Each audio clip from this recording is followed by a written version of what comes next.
అభివృద్ధిని చేద్దాం చెలో నాటకాలకు పుటకాలకు తెరలే దీతం వాళ్ళ అంతే చూద్దాం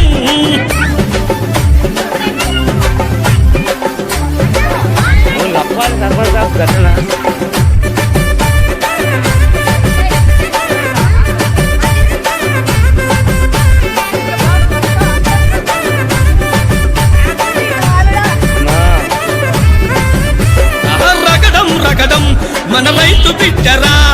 రాతలు మార్చా మన కోసమచ్చరా